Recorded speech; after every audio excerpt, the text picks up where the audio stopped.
na chairman wanjaroho Okurijira hari Leaders Tabaro yaragira bebembezo baza sako kurekeraho kuturugunya abantu munonga habwa za Roni angwa no kubongeza amagoba mingi ekiyayeto bushuma kubonabonesa abantu bitu Loans officers mureke kubonabonesa abantu abo ahakugendera kugira ngo tuba kumanya ebiriyo mu ndagano yanyu endaganeze nibazikura umujungu hatecho nacho aba management muje mu kiteka tekeho amwe nukuza kuba hemshomeji no kuboroga kwitu ahanyuma turigiro mu covid sakos na seturero mu bakoresa ba debt collectors bakateganisa abantu wabo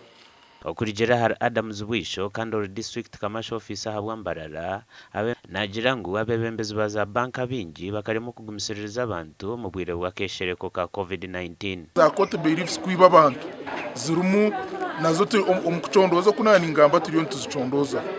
report ejo ntuza kuba tuine evidence eri kwereka ngo sakoze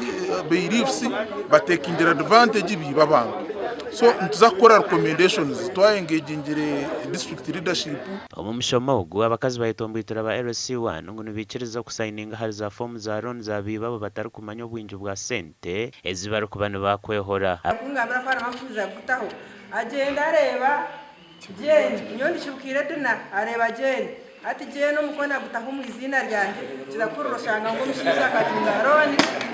gereto beremeze mwena ni sawo bachamana batugambire kandi namuna baje n'abakuteraho bandana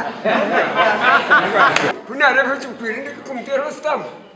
ahandiki nyoni mbali manyu mukono kundaza urizo mukazi ogende no mfuza kutera stamp ubwo ni chairman ya leta songaye akuba wa chairman hata kumanya signature ahandiki cyukire n'umukazi wanaka abantu basima bembezo babo kubatera omushomo gwo kwetegereza ukoresa sente kibagira ngo nikiza kubatungura waba noyenda kubika first of all network kokora ibwasharura waba noyenda ngo je tunguke noteko kugira cyo wabegaho icyo rabikire nyensi Gashakwa Evans Tarema.